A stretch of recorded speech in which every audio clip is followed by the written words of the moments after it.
This episode is sponsored by Law Tigers New Mexico. Law Tigers New Mexico have been fighting insurance companies on your behalf since 2001. With Law Tigers, you never ride alone. Welcome back to the Rust is Gold Racing Podcast. This is episode 62 on Monday, December 20th. I am here at the Rust is Gold Coffee Shop, as always, with my buddy, Thaison Hollywood Garcia. I am Stephen Phoenix Maes, and we are here with... Who are we here with? The Buddha Barista. No. Down the way, not too far, an old-time Rockabilly coffee bar. Record machine tucked in the back, Elvis singing about a Cadillac. I'm on a BSA, been riding all day. Leathers on, goggles too, triumphant, I don't know what you wanna do. My boys are on Ducatis, happy now all the while. Yeah, these new rockers, it's their style. So let's ride. Our good friend Daniel making his second appearance on the podcast. Yep. What do you think about that, Thaison? What do you think about him making his second appearance on this? The verdict is still not out. Yeah. If he's passed the test. I guess really it should come down to the listeners. That's true. Yeah. Honestly. Yeah. Do the listeners appreciate Daniel's voice? Well, I appreciate them listening to my nasally voice.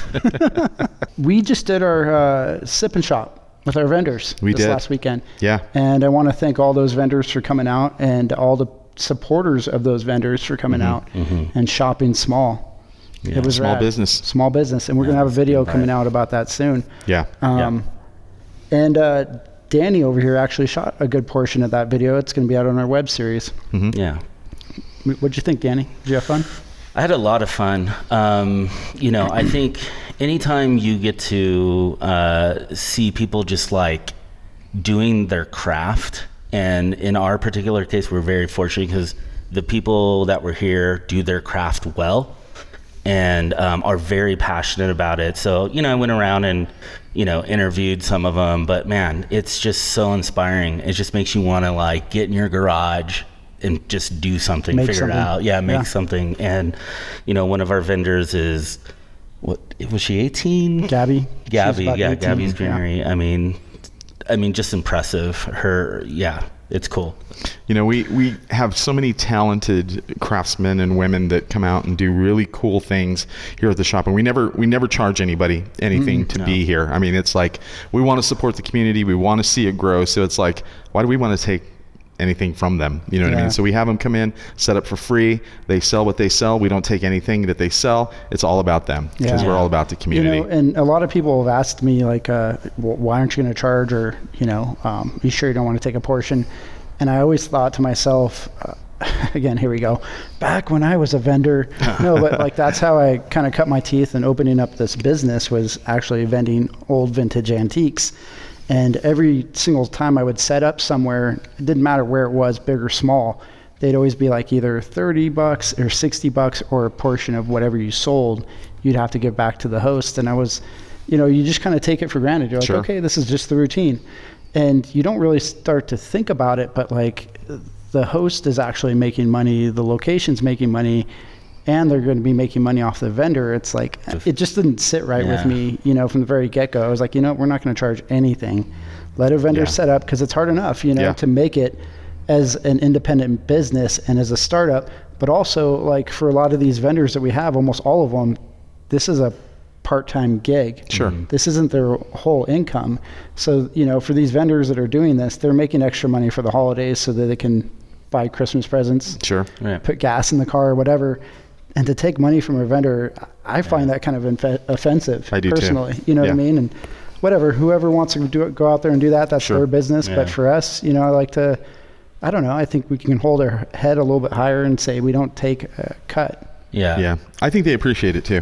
So we had, you and I and Mel and Christy got away this weekend, and it was kind of cool, right? I mean, I had a really good time. Did you have a good time on the drive out? I don't like driving.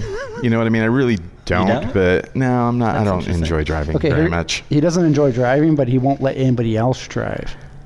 There is something going on. Not the part of not liking driving, but Well, here's the thing. I'd just rather drive. I don't like being like in the back seat. Yeah, I really don't. And I don't even in the passenger seat. I don't like not being in control. So he would I'll just rather went sit ahead and say there it. and drive and be miserable the whole It was, time. you know what? It wasn't miserable, honestly, until the way back. But let's step back. We went to Flagstaff, Sure. because you said, "Hey, Pokey Lafarge is performing in Flagstaff. Let's go check it out. It'll be cool." Daniel was invited to go with us initially and couldn't go, but it was like, yeah, this would be a great time to go to Flagstaff. It's December, probably be some snow. It's gonna be cold. It'll be nice. Let's go check it out. Too. And it was super awesome. We also had to do some motorcycle research. We did. And look at some other coffee shops for Yep. a couple machines and a couple bikes and stuff that we were looking at possibly purchasing. Didn't quite work out. Sometimes you know how those things go. You have the intention of buying a cool old flat tracker or something like that, a board tracker. Thaison wanted to bring back a 1920s board tracker. I did. Super really? rad, this Indian, but it just wasn't going to work out. But Pokey Lafarge, if you guys haven't heard him, I know we don't really talk about music too much on this podcast. This has been my favorite artist of the year. The last couple years, I've really enjoyed his stuff, but for this year, his new album that just came out, top notch. Yeah, you got me into him. I had heard the name, but never kind of took the time. And you're like, oh, he's playing. He's kind of like, Yeah. We'll see. And yeah, I've been listening to it a lot. Not only that, I've been like turning people onto it because I've been playing it here at the shop. Yeah. And people are like, oh, what is this? This is kind of Super fun cool. and different. And It was super cool. Christy, who had never heard of him and who isn't particularly a fan of that genre of music, was just blown away that night. She was like so blown away. Couldn't stop talking about it on the drive back. She wanted to listen to Pokey. It is was that right? pretty funny. And he normally tours with a band, and he didn't on this particular tour because of COVID and all of this stuff. But he alone up on stage with his guitars and vintage amps was just an incredible show. Yeah. One of the best shows I've seen, seriously. And I'm kind of particular about sound, you know, quality and performers and things. And I was just like, wow, man, I walked away kind of like, wow, it's already over. It was kind of like That's it was a one of great those shows, show. you know? And that really happens because usually I go to a show and I'm like, looking at my watch, it's like, okay, Two you know, less I got to songs. This drive would've been back. great. Yeah. And this wasn't like that. This was like, wow, it's over. Yeah, it was really cool too, because I remember I think I had talked to Christy about it like 2 weeks ahead of time. We were looking at Airbnb and stuff, and I was like, oh yeah, have you heard of them? Like, you're gonna really enjoy this show. And she's like, it just doesn't quite seem like my kind of music. You know, she's like into like what emo. Aha and new wave, yeah, and 80s, you know, super 80s, yeah. 80s to the core. Oh, yeah. And I was like, okay, well, you know, check it out. You might like it. And then on the way back home, right, for like probably about an hour and a half, Pokey Lafarge, the best guitar player I've ever heard. Yeah. Best voice. I can't Yeah. believe he carried the whole venue. Yeah. Just Like, out of the blue. Yeah, just kept talking so about cool. it for like 2 hours straight. Those are the best bands, though, where you're not like sure. And then Yeah. you see them and they win you over. Totally. And to your point, too, like I think seeing them without a band is probably going to be a pretty rare thing. So to be able, I'm a little jealous now that I wasn't able to make it happen, because I love those things where you just see him and you're just like, you may never see him because his thing is this big band, and to have him up there with just the git fiddle. It was you great. posted some pictures on the Instagram. Yeah, You recorded some And it was videos. pretty Some awesome. video on the Instagram, so get a chance, and we're big fans, but Yeah. needed that getaway. We did. Needed to check out some old vintage motorcycles, which we will also be posting on the gram. And I've been wanting to pick up an old, I don't need another bike, Yeah, but yeah. if there's ever an old board tracker that comes around, please hit us up. Even if you want to just sell it to the shop as eye candy A display. display, that'd be great. Yeah. I left there wanting to buy an old guitar after the concert. Did you? Yeah, we were talking about it on the way home, The old Thaison Gretsch? and I. And I was like, dang, I need a Les Paul or a Gretsch. Like I need a Those Gretches hole are in the so head. cool. But it kind of like, Yeah. there was that little, you know, yearning inside. Like, I can play a little old rock and roll, Yeah. bluesy You're rockabilly. like, I can carry a Rust is venue. gold band. Let's do it. Rust is gold, man. I can carry a venue by myself Oh, God, for no. 2 hours. No way. Yeah, I felt bad for him. I was like kind of scared. I mean, Yeah. it's a weird feeling. Like, you know, we've all performed. Yeah. And it's like, oh my God, you just don't want to hit. Like, if you have a band, you can rely on the band if you Sure. mess up. Fall back. Yeah. Yeah. You mess up on the guitar, hit the wrong note or something, and it's like all over. And I was like, the whole time, I was like almost like biting my tongue, dude. I was like, Well, and it seems like it wasn't like a thing, well, I'm going to spend a year or 6 months practicing this set that I'm going to Yeah. do by myself. It was like, well, the band can't play, so I'm well, gonna try he and even do it. mentioned that before. We should just have Pokey on freaking podcast one day. Yeah, totally. He could tell us a Pokey, story. yeah. But he went up and he was like, yeah, you know, I had this whole plan for the new album that was just released in 2021. And I was going to go on tour with my band, and there was a lot of complications and things going on with COVID. And he was like, I just thought it would be best that I held on to those dates and just did it, and didn't ask my band to have to come out and do this with me. So, Yep, totally. you know, it made sense, and he stood by it and did it. And I was like, wow, it's pretty amazing. Yeah. I Thanks want to for hear more. Thanks about for doing those it, Pokey. motorcycles. Yeah. Very well. Hey man, so we got kind of a cool podcast again, right? I mean, we say that about every podcast, do. but I think we have a lot of cool podcasts. What do you think about this one? This one's going to be a little different because we haven't had, like all of our guests are super talented, but we haven't had like a really professional like photographer on. Yeah. You know, That's true. We've done, you know, interviews with people from Meta and all kinds of other, you know, people in the industry, but we've never had somebody that actually shot like professionally. It's an interesting thing as this industry grows, the two merge so much now, motorcycling and Instagram and, you know, the magazine world. So Sure. Yeah. I think this is going to be a really cool podcast. And Yeah. Danny over here has known John for a while. So Yeah. why don't you introduce us to John here? John and I have known each other for, gosh, it's got to be the better part of 6 years, 5 years. Yeah, probably like 6. Yeah. around Yeah. Well, I wanted to have him on specifically because his story, I think, when it comes to what he does now, which is photography, is a story that I think a lot of people can relate to. I think we live in a very visual world with social media, magazine. I think more so than ever, really. And I think his story is really like organic and like as we'll get into. So anyways, I wanted to have him on. John, welcome. Thanks, guys. I appreciate you guys having me on here. This is super cool. I'm actually I'm a fan of what you guys are doing. I think it's pretty rad. So Yeah.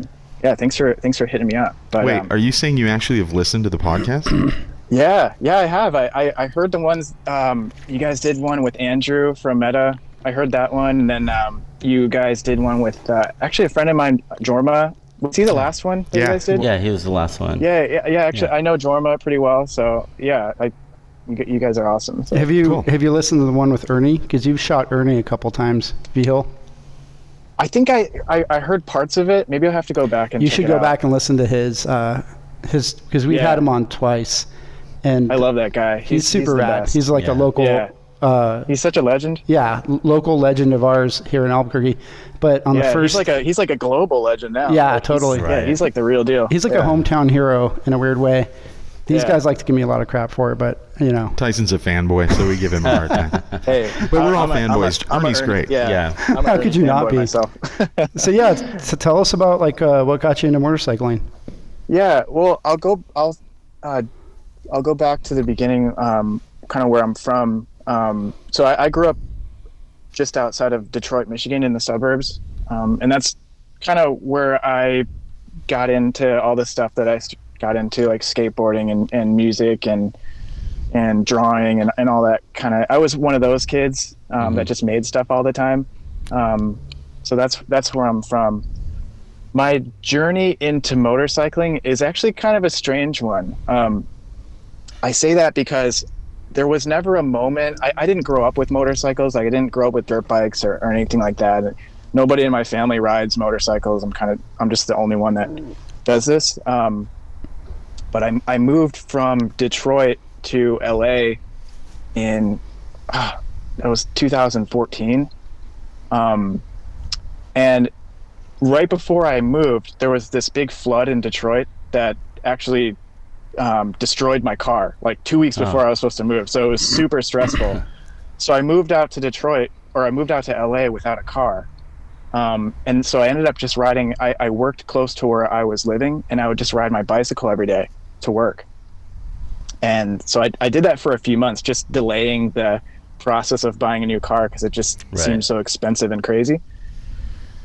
And then after that, I got this little like Piaggio moped, and so I was ripping that thing around. And I had no plans of getting into bikes at all. I just thought of it as a more efficient bicycle, basically like a fun version of a bicycle. And then I really fell in love with cruising around the town in this little thing. And eventually I started taking it further and further distances and kind of exploring the city with it. And I just outgrew it. So it was at that point when I took the MSF course, and I was like, I should just get a motorcycle, like something that was a little bit bigger that I could cruise around and really, you know, ride longer distances and go, you know, go on trips and stuff with. So that's kind of how I got into it.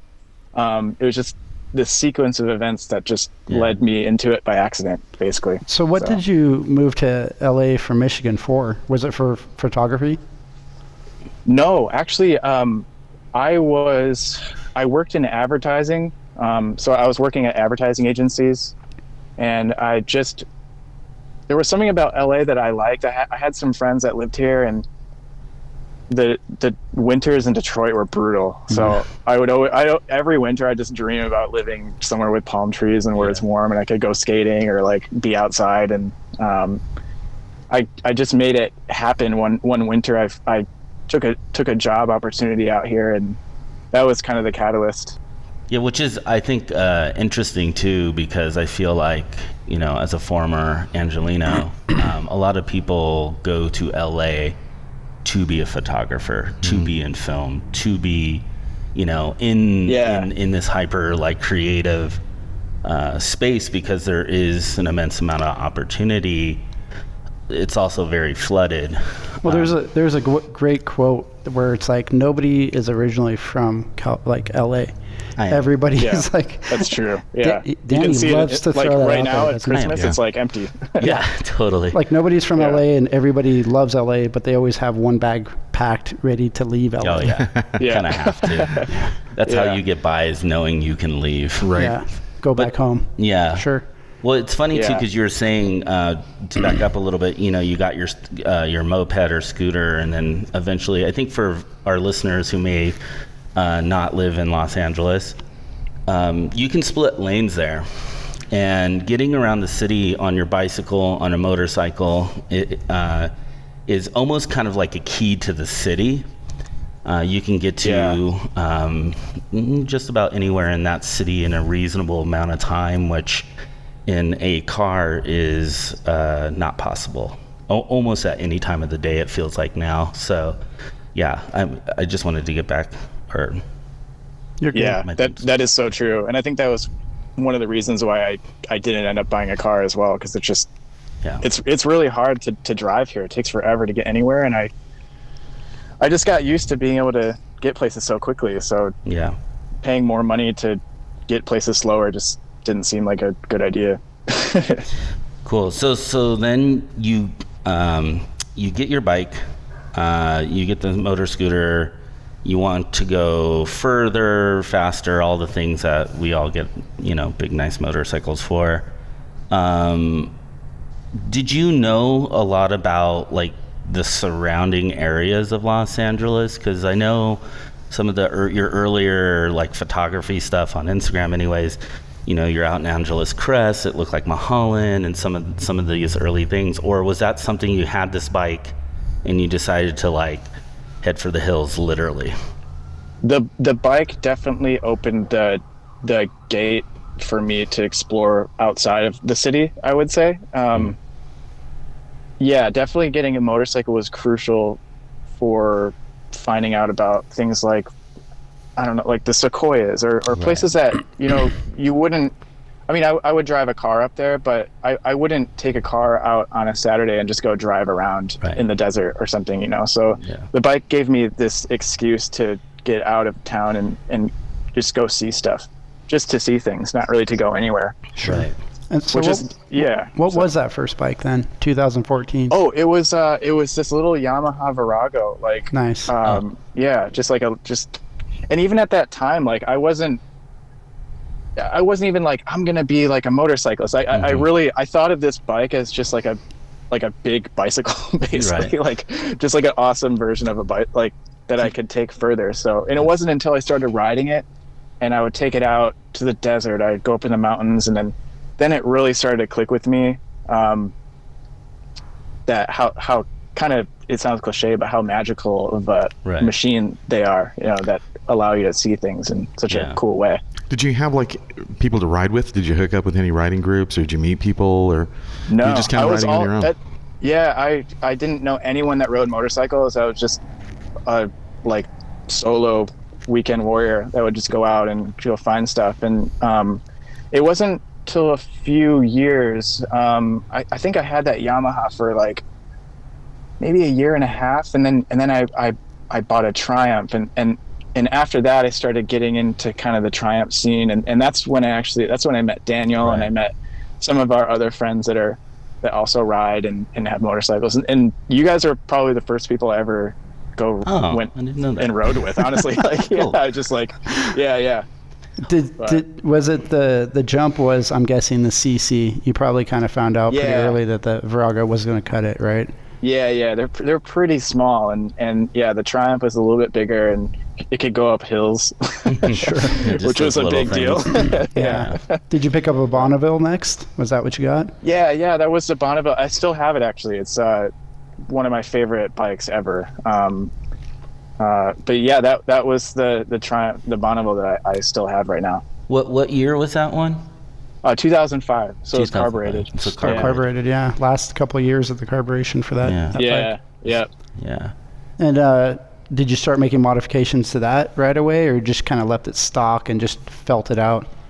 I kind of it was stock for a while, and then just here and there, I started going to this guy, Kevin Stanley, has a shop in LA called Moto Chop Shop, and he was like my go-to mechanic guy, and so I'd see him like modifying Triumph, so I get little ideas for things to get from mine. But it wasn't like I wasn't going to make a full-on like build. It was just like little things here and there. I'd put on like new handlebars, or like, and I got like a new seat, or it was just like very, very slow. Yeah.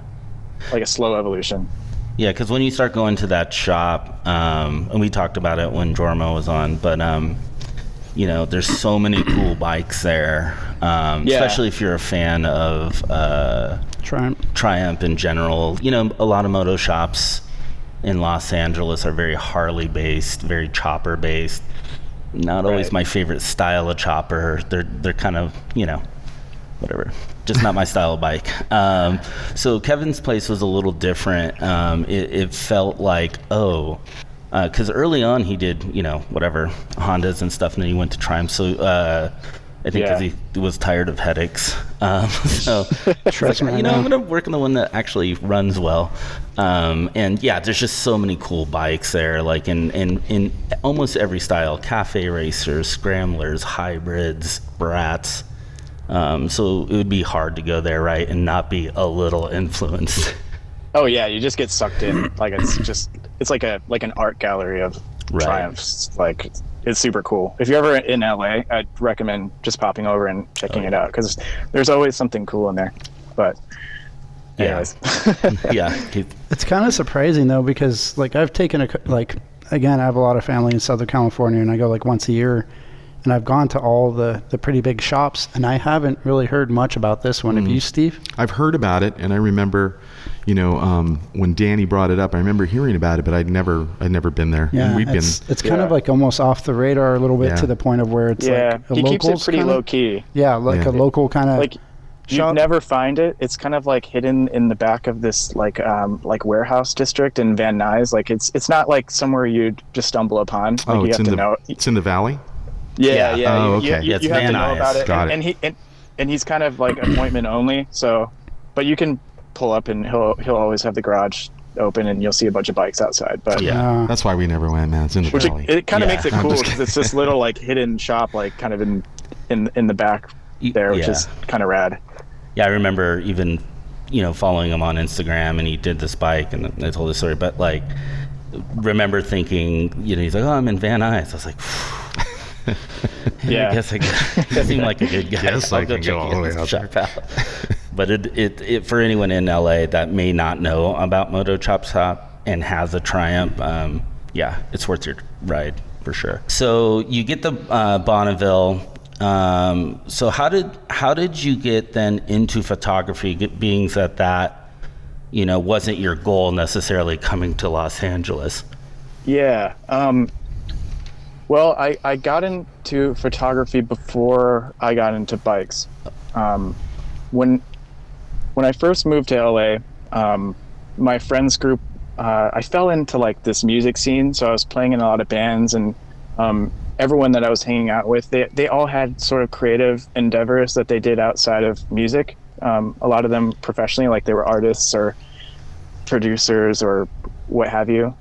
So I was around a lot of creative energy when I first moved here, and that ignited a lot of that, like, let's see, how can I say this? It kind of just reinvigorated my creative interest that I had when I was a kid. Yeah. And I ended up inheriting a camera. But I didn't really take it too seriously. I would liken it to someone playing guitar in their room where like they're playing it and they're trying to figure stuff out, but it's not like you're not thinking that you're ever going to become like a session guy or something like that. Like you just are enjoying playing the guitar. And that was how I viewed photography. Like I just had this camera and I'd play with it and I'd go shoot photos of my friends or things that I thought were interesting. And that's kind of how I got into it. Well, how long then had you actually been doing photography? Like how many years was that?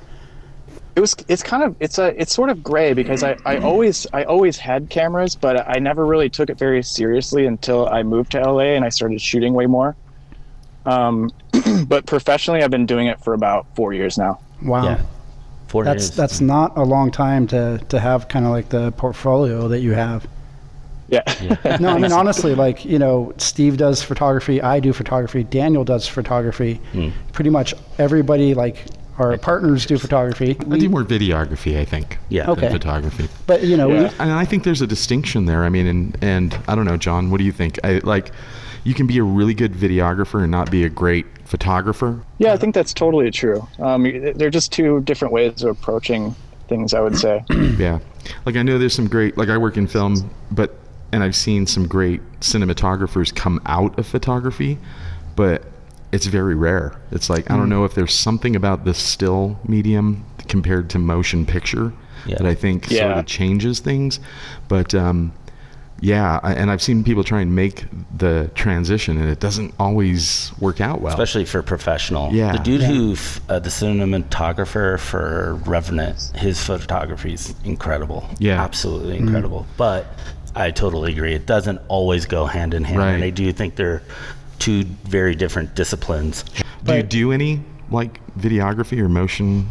A little bit. It's kind of one of those things where usually if I'm on a project that has video, I'll just hire someone or I'll just work with someone that does it, just because there's people that are hyper specialized in that, and I just would rather trust somebody else to, you know, or play kind of like more of a director role or something. Sure. So what did you first start shooting with? What was your first camera body? The first camera that I got was it was a 35 millimeter. It was a Nikon FT, which is like a 60s model, like pre Nikon.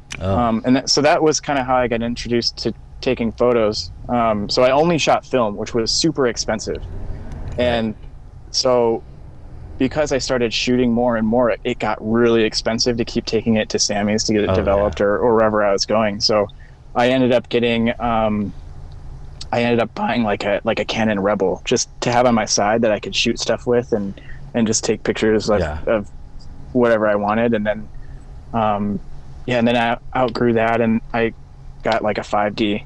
Yeah. I think you can tell that you started in film photography. Yeah, I'm really inspired by film, I would say. Yeah, you can tell. People who start digitally, I think there's and this might offend some people, but I think there's just laziness to the framing because you can always, quote, unquote, fix it. But when you have to work with film and you have to get it right in a certain number of shots and you can't tell in advance how it's going to look, you take more care in your framing and your composition. And I think you can tell that with film photographers. Yeah, I would totally agree with that. I would say anyone that's trying to get started into photography to start with film, not just because you learn how the mechanicals of the camera work, but it limits you because you actually have to think about things. Right. So I still have that mindset when I'm at work now. Like I'm like I don't really even shoot that much if I don't have to. You know what I mean? Yeah. But some people will come home with 10,000 photos. But it just teaches your brain to think before you take a photo. It's fine to just walk around without, like, when I'm shooting, I take a minute just to take in the atmosphere and where I'm at, and I'll walk around and look at stuff and just take my time for a minute. Right. A lot of people will just like bust the camera out and it just start going, and I'm just like, where's the angle? It teaches you just to slow down and think about what you're doing before you get into it. Yeah, that's good advice. If I haven't scouted something before. That's really good advice. For sure, especially for young photographers coming in. Absolutely. When did you start making that kind of the bridge? When did you create that bridge between motorcycle photography and kind of like the vision and the style that you're going with? It actually, like when I was just shooting film and taking photos, even on my 5D, it was really just for fun. Like I said, it was kind of like if you were skating or playing guitar in your room, you're just doing it for the joy of it. It wasn't really until I had friends in the industry that said to me, like, hey, like, you might actually be able to do something with this if you give it a shot. And that was the first time I had really even thought about, doing that. And so I started experimenting, shooting like editorial style content instead of just like my little like stuff that I would and it was like right away, like as soon as I started shooting editorial stuff, brands started hitting me up like out of the blue without it. I didn't even ask, so it was kind of interesting. It just happened organically, really. And then once I started working with brands and other brands would see that, and it sort of just snowballed from there. And it got to the point where it's actually a funny story. I was shooting with Jorma was an ambassador for Triumph back then. Yeah. And he had like a street scrambler, and this guy Phil Reed Jr., who's actually, you guys might know Phil Reed, like the legendary motorcycle racer. Yeah. It's his son, and he was the marketing guy at Triumph at the time.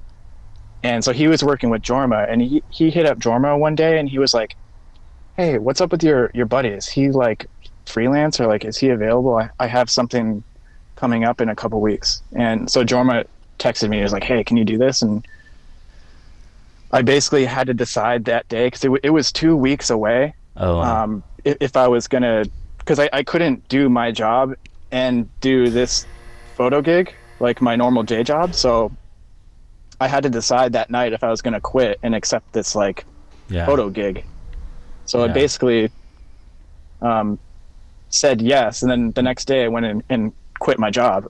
And then showed up and put my 2 weeks in, and then went and did that job. And which is such a big jump, because LA is a very expensive city to live in, and if you have a good job like that, for one gig, you know what I mean? Like, it's it was kind of one of those things where you can't really like say no. Right. Like, sure. I think that was something that might have never happened again if I would have said no. It would have been like, okay, you would have found somebody else, and then so I just took a chance on that one. And I never even told Phil that. He's like a good friend of mine now. But I quit my job to go do a thing for him. That's so cool. So we were talking about Ernie Vigil earlier, and how did you like hook up with him to start shooting his stuff? Because his stuff is, I mean, it's iconic now. Like, you see him everywhere, and the stuff that he does is huge. So how did you hook up, and where is it taking you? So this was really early, like when I had just went out on the freelance world on my own. And so this was he also worked with Triumph, like as like an ambassador type of role.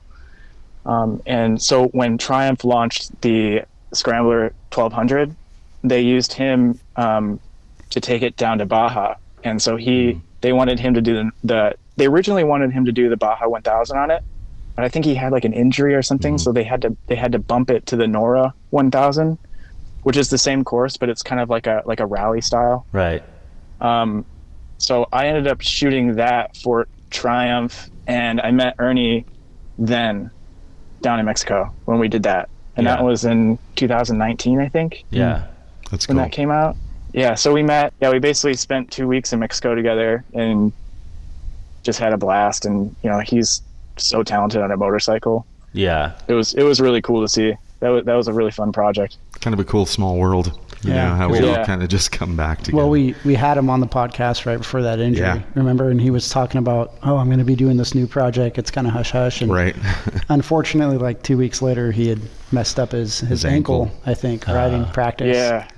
But I'm sure there's like a million people out there that you've met through photography. I mean, you worked with Meta, and you worked with Jorma, and then Ernie V. Hill. Who else is kind of some of the people on that list that are dream jobs that you've gotten to work with?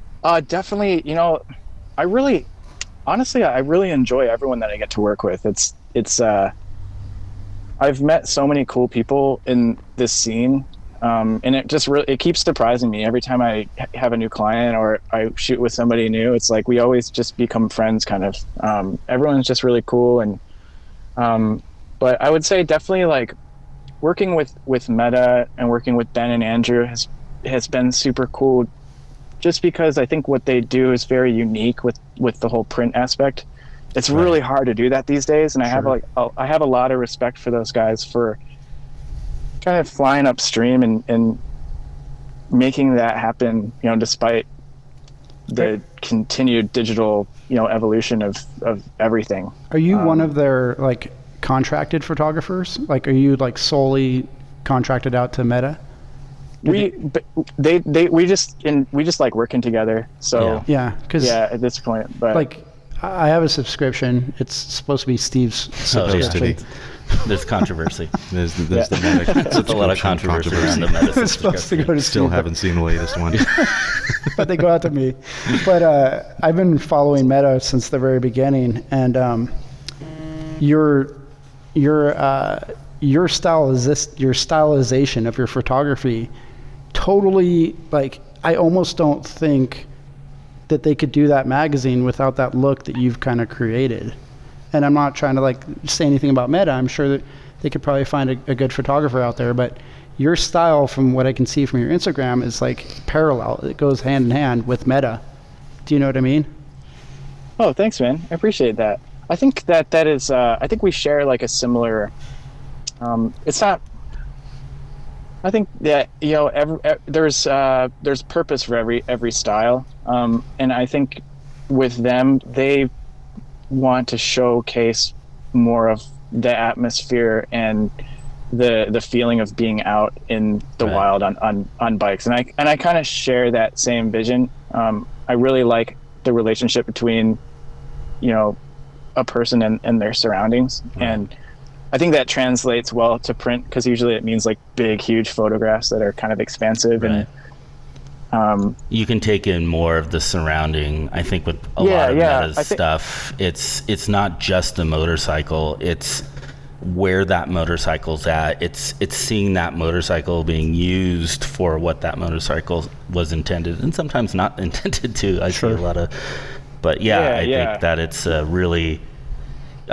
John and I were talking a while ago, or a little bit back, and you were saying, which I really liked, that you won't really hear the word horsepower in Meta. You know what I mean? It's not like we're kind of comparing like Dirt Bike Magazine, which is cool, and I grew up, and I'm sure you all did too.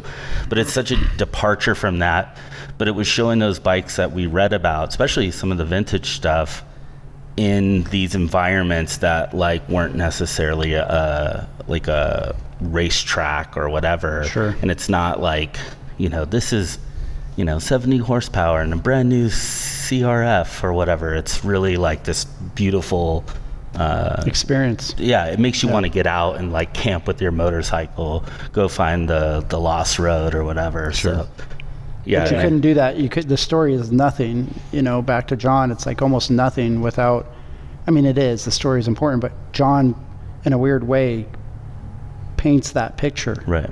Which it's I don't think it could be done any other way. It's like the concept of it being accessible to people that don't even ride motorcycles. Mm-hmm. And they could open that magazine, I think, and find it interesting or maybe be inspired, not just to go ride, but even just to go see something, or because Their it's own it's adventure. more, yeah, it's like the motorcycling really isn't, it's not all about that. It's more about life and exploring and adventure and friendship or solitude or just things that are much bigger than just motorcycling. And I think that I relate to that too, because I'm not the guy that is reading, you know, torque and horsepower of the new motorcycle that just can't, like, I don't care about that stuff. That doesn't make me, I'd rather look at something that just makes you feel something. Right. I think that's what makes me want to go riding, at least. But Well, that being said,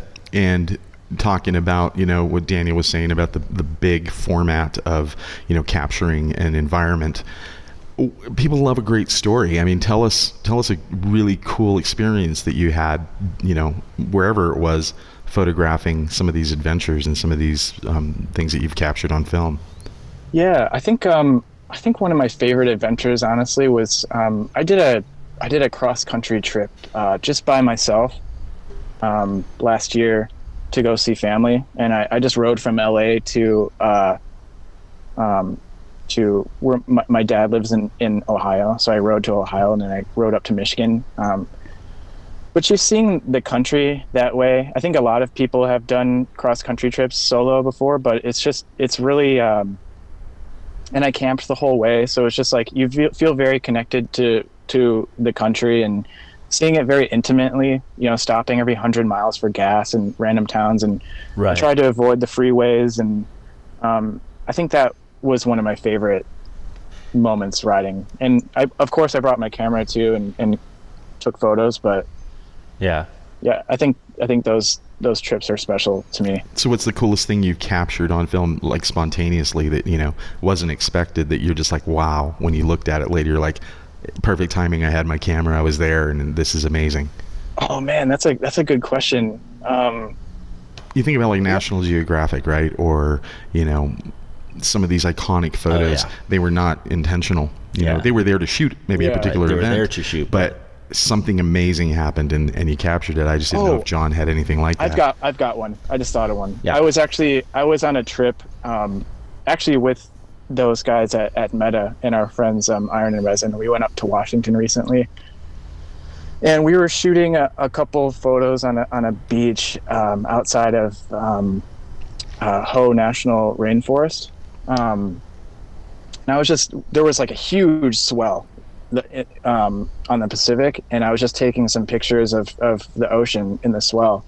And I went back and I was going through the photos, and there was I was kind of far away from the waves, but there was this guy by himself with an umbrella just standing in front of these huge waves. And it was just like, I didn't even really know he was there until I got home.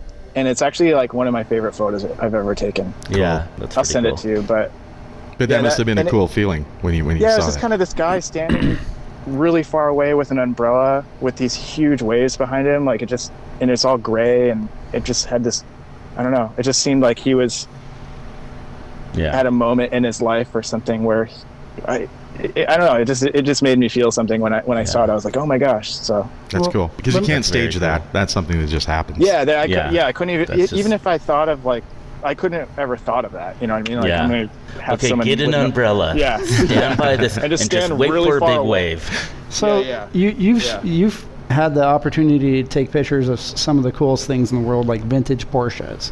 And I'm gonna like nerd out on vehicles, or like the new Bronco, or these you know, vintage Triumph Scramblers and stuff like that. Do you ever get to do you sit back on most of these shoots and just think to yourself, like, look at where I'm at right now, take it all in, this is pretty amazing? What?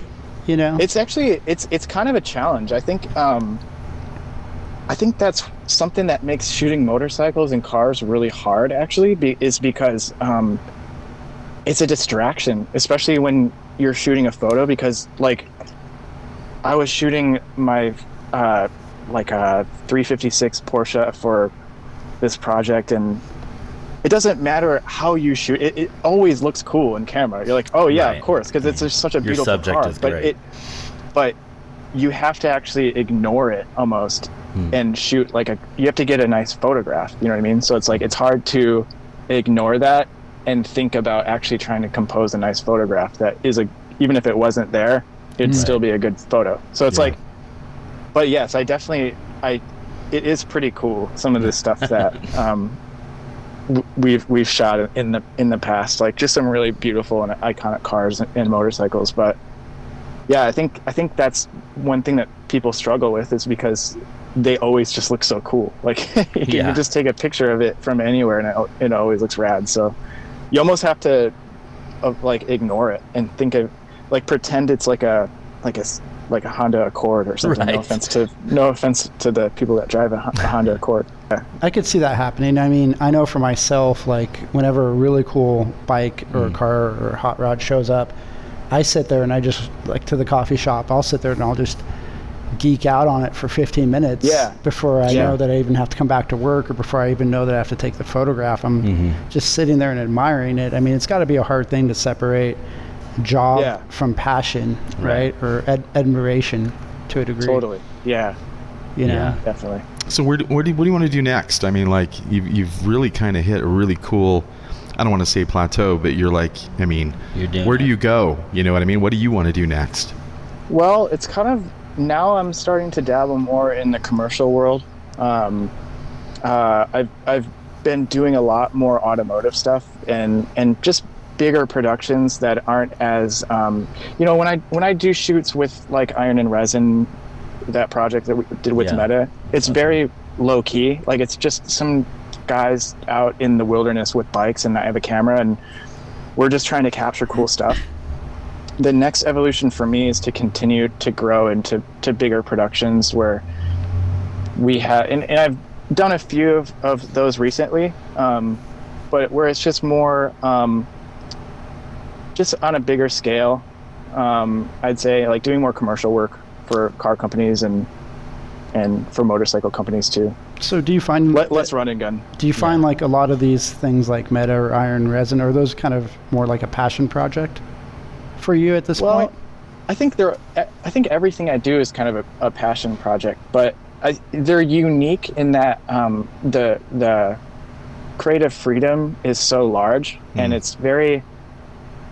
Those guys are great at picking out people that they don't really have to worry about giving too much creative direction with. Right. They just know that you have a certain way of doing things. Is. Yeah. So I really enjoy those because it's a chance for me to shoot how I would shoot myself. You know, I'll always enjoy those types of projects, and I think they're so good for the brain, even just to do that stuff. But the challenge of organizing a big production is interesting, and merging those two worlds where you have a lot of people and you have like a lot of objectives to hit that are specific, and trying to do that in a way that's artistic and creative is interesting, I think. And so that's where my career is going now. But so, you've done obviously immense amount of cool photography and ads and brands, and it seems to be growing and growing.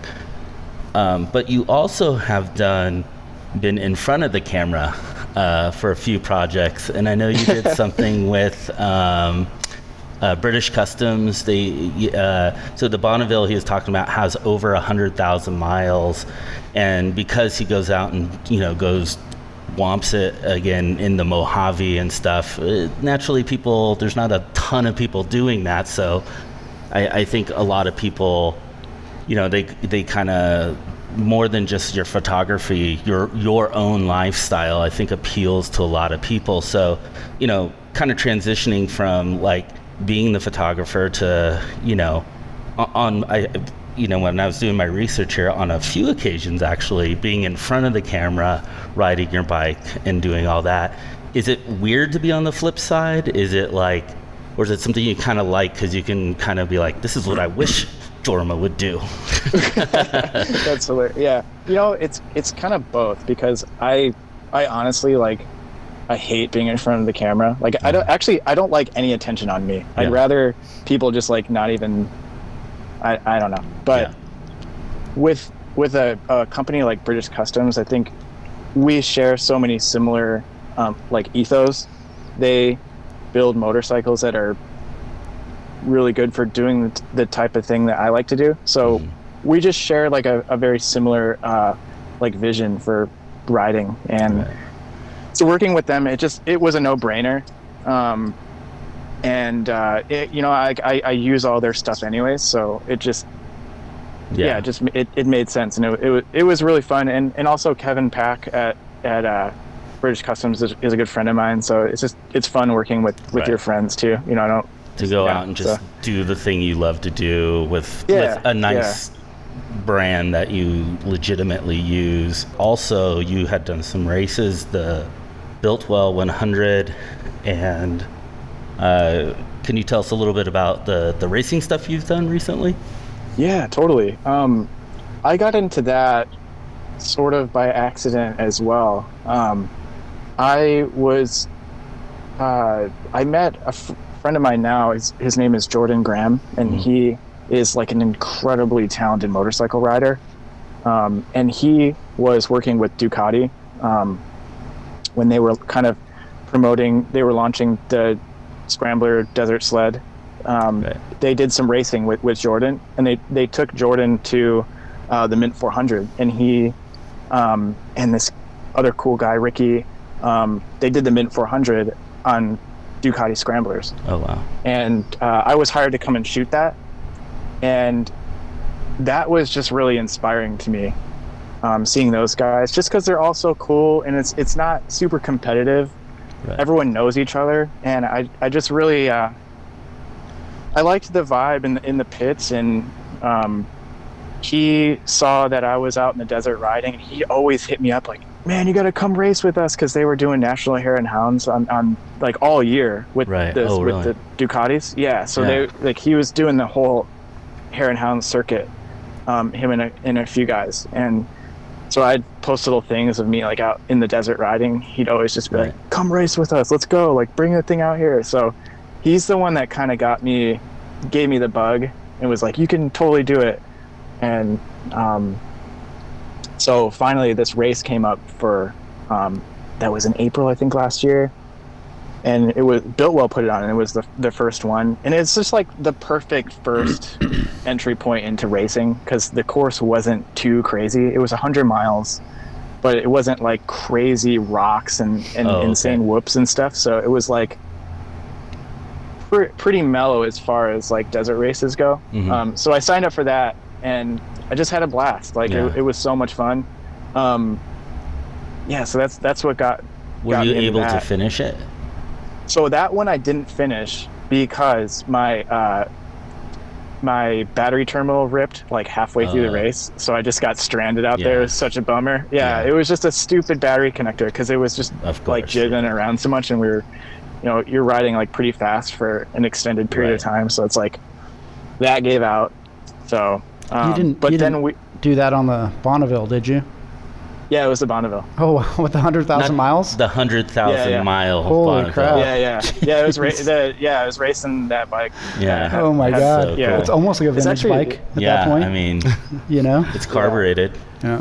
It's heavy. Yeah, they'll go forever, especially like with I just always bring it to Kevin, and he like make this into the Kevin show. Because that's kind of your latest iteration of that Bonneville, right? Is it more in a kind of desert sled kind of throwback 60s style, a little higher, right? Some skid guards, I'm assuming. I raised I put some taller rear shocks on it that were built by No Lean, actually, is this company that they make like desert racing suspension. They're out in, I think they're out in like Victorville or something, out in the desert somewhere. But I just raised the bike up, put some knobbies on it, took a bunch of stuff off of it, and that's basically it. I mean, it's largely stock for the most part. I mean, the engine and everything. So we need some pictures of that so we can put it up on the podcast site. Yeah, that's like 2 valve jobs. I guarantee you front forks. Oh yeah.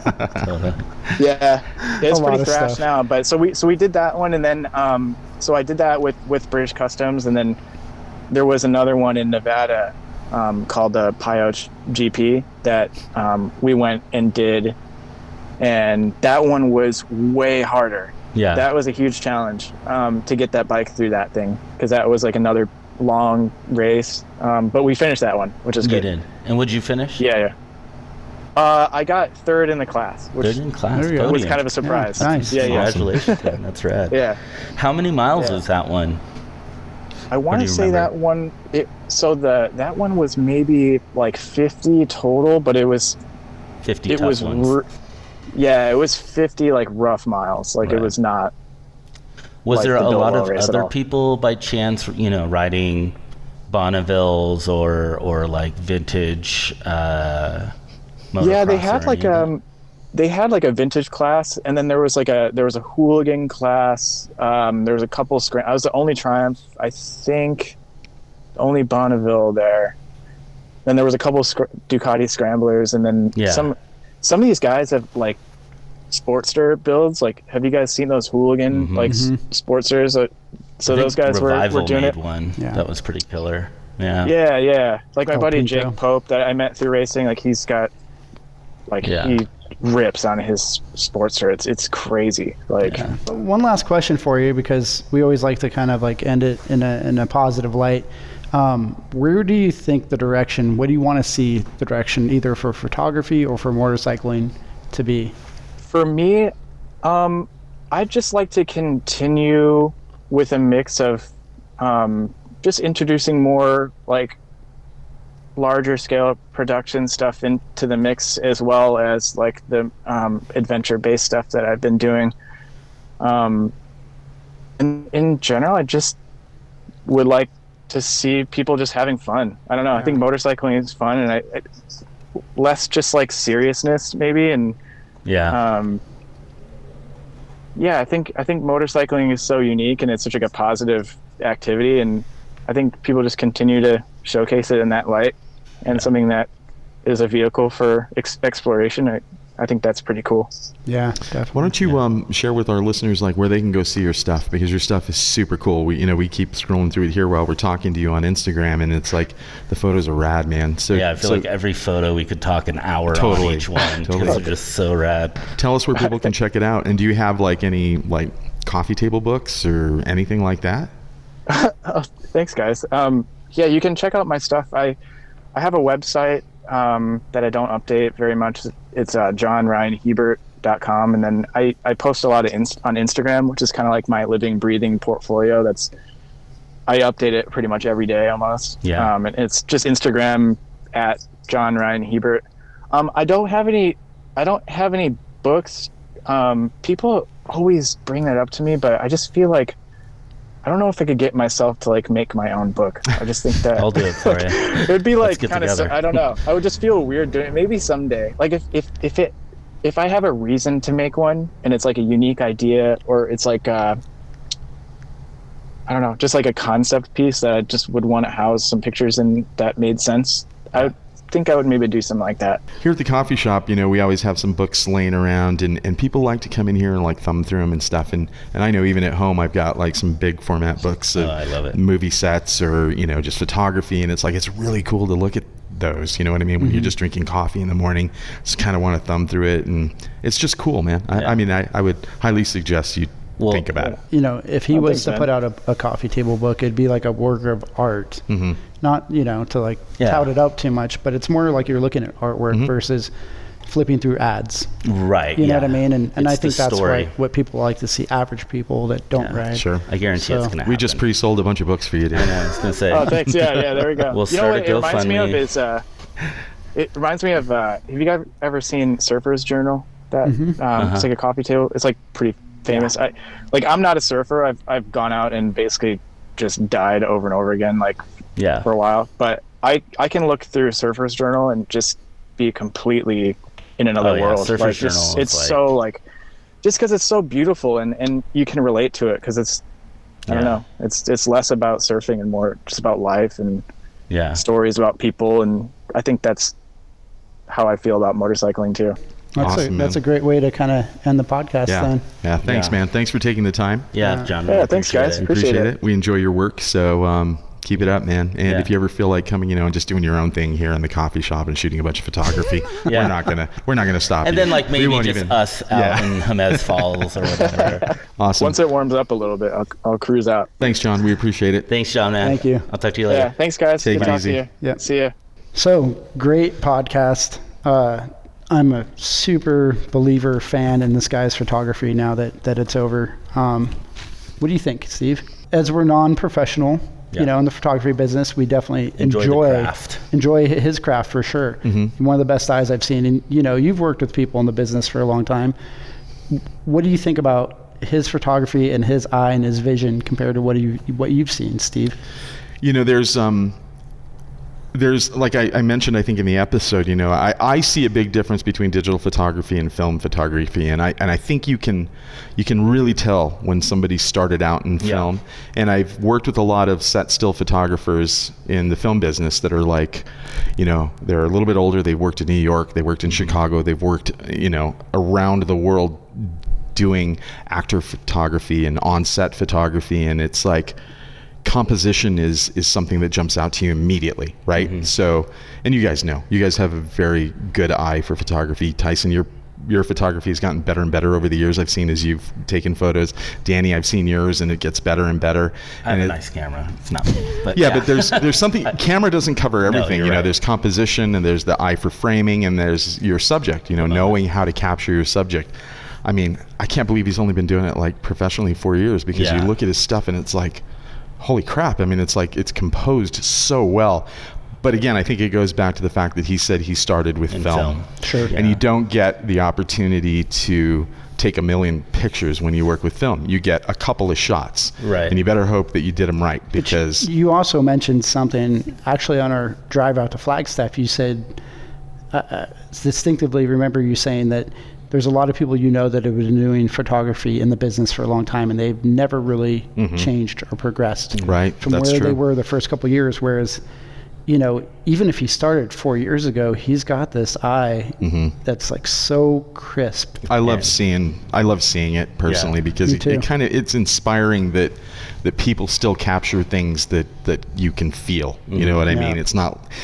I don't want to bag on social media, but it's so easy to post, a cell phone photo and alter it with 50 filters, and and it's like okay, so you've captured a decent image, but you've altered it and modified it. No, keep going. No, but you can tell somebody who's taken it legitimately as an art. Yeah. Sure. And you can appreciate it, and it touches you. Like we're looking at some of this photography, and it's like, man, I want to be there. Yeah, you know what I mean? I want to be there. Like, so I don't know. Yeah. That's just my take on it. Not to bag on social media or digital photography, but I appreciate the art of photography, and I think he's nailed it. Yeah, and I think that's true, because you can do filters and make your picture look like film, but the composition is really what matters. Absolutely. And I think that's what John does. And it's in a weird way too. Like, I think it's important for somebody who wants to take photography seriously as a profession to hear these kind of stories, right? And the time, and like he mentioned, he wants to set something up perfectly for that one photo. Right. And this is kind of an old way of teaching photography, because I've been teaching this thing for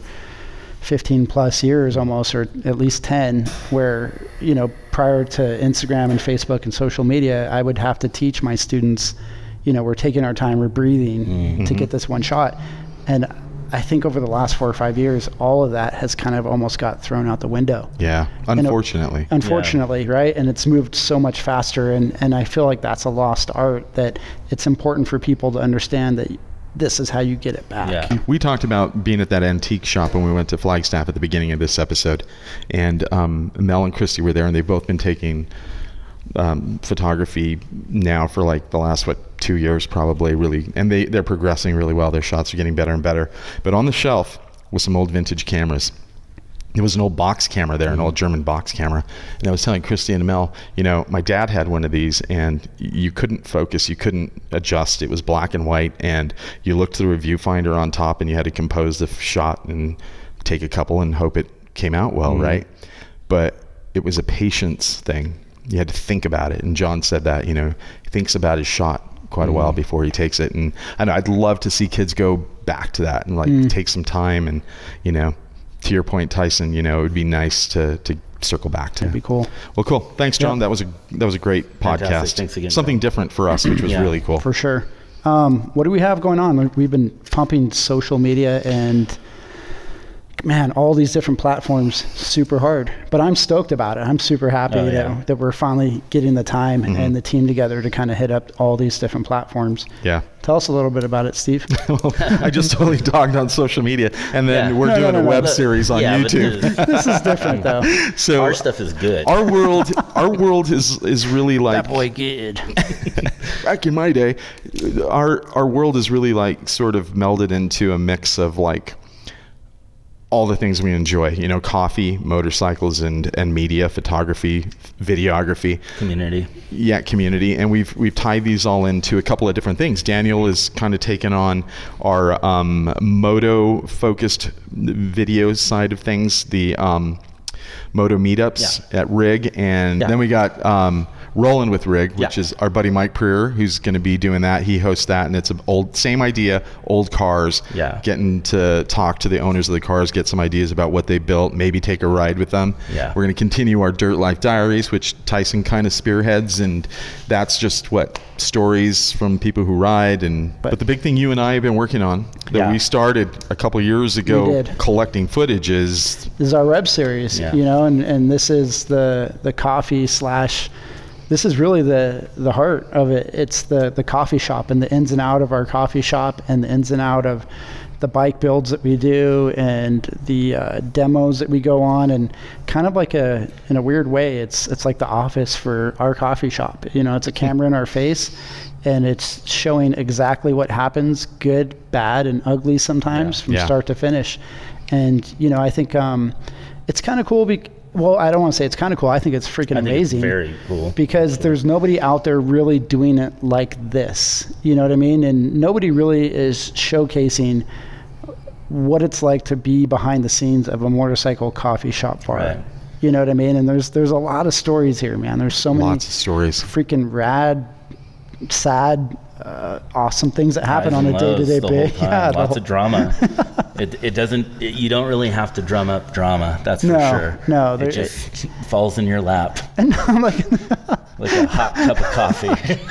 Like in a bad way. It's not like we're this isn't the Desperate Housewives of Albuquerque or anything, but not yet. Just kidding. But yeah, I mean, it's not all glitz and glam, because a lot of times people come in and they think, oh yeah, it's just kicking back, making coffee, hanging out with friends, and there's the people that know the ins and out of this coffee shop and what we've had to do to get to where we're at now. The people that really know that story, they're going to see part of it. And then I think it's cool for people to see the authenticity of what we try and do here. But B, now you really get to see what it took for us to get to this point. Yeah. So we have our second episode out right now, which gets a little deeper into how the operations of the business work and some of the things that we went through last year during the pandemic when we were building bikes to give away for the community. We had a raffle bike that will be coming up in a couple of episodes. And I think if you really enjoy reality TV and coffee and motorcycles, you'll get a good kick out of this. It's for us, right? Yeah. Because it's not like Gas Monkey Garage, where it's whatever. It's just we're regular dudes trying to make this thing work. Yeah. And it takes a lot of work, and I think even if I didn't work here and it was a part of this, I just get a kick out of it. There's some laughs. It's silly. It's fun, and it's short.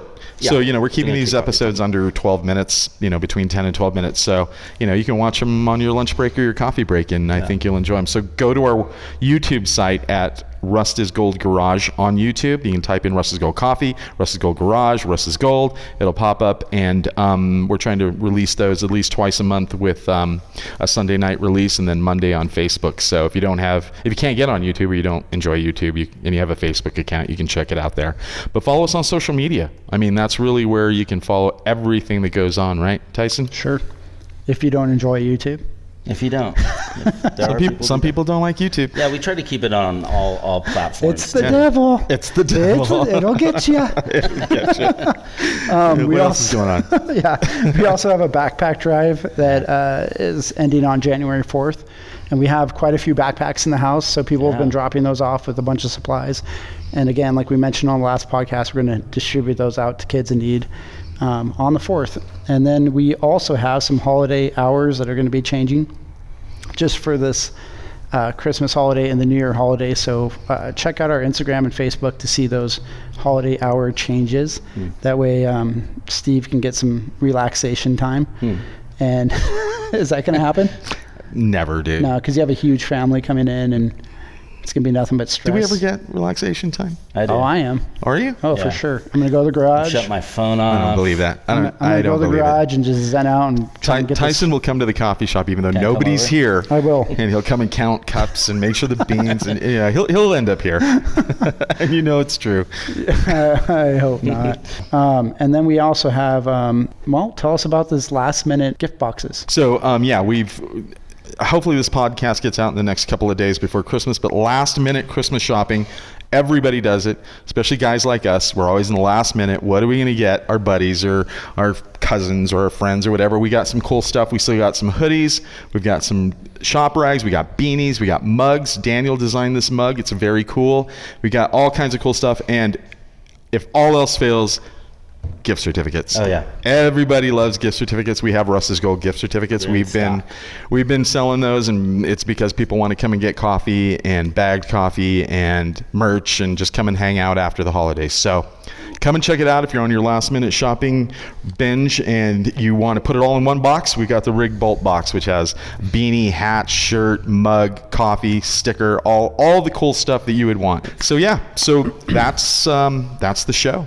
Yep. Yeah. And this is the last one of the year, most likely. 2021. guys. Yeah. Adios. Bye-bye. Adios. 2022 right around the corner. Thank you all for listening to the show. Thank you for supporting Russ's Gold Coffee, Russ's Gold Racing, and all of the crazy things that we do here. Couldn't do it all without you, so we appreciate all of you. And look forward to these shows on YouTube and Facebook. Follow our social media. Visit our website at rustisgoldcoffee.com. You can order some stuff on there. After probably tomorrow, you won't be able to order much to have it delivered before Christmas, so you're going to have to come into the shop. Visit our Instagram at Russ's Gold Coffee and Russ's Gold Racing. Support us on Patreon. If you feel so inclined, we could use the support to keep our hosting going and keep putting this podcast out. So thank you all. Have a great holiday. We look forward to seeing you in 2022. Tyson? Who you messing with that said, don't you know I'm loco? Oh my gosh. He looked me in the eye when he said that. I know. I feel super uncomfortable. Thanks, guys. Thanks for having me on, too. This has been a blast. As a fan of the podcast long before I even lived in Albuquerque, it's kind of surreal to be on it, to be a little... Dreams do come true, kids. Keep You hear dreaming that? big. They turn into nightmares. Ride safe, and we'll see you on the next ride next year. Down the way, not too far, an old-time rockabilly coffee bar. Record machine tucked in the back, Elvis singing about a Cadillac. I'm on a BSA, been riding all day. Leather's on, goggles too, triumphant, I don't know what you wanna do. My baby's on a Vincent, has been for quite a while. She said it's rocking just her style. So let's ride, so let's ride, so let's ride, so let's ride. Come on, turn up, I got lovely cams. American rocker as a matter of fact.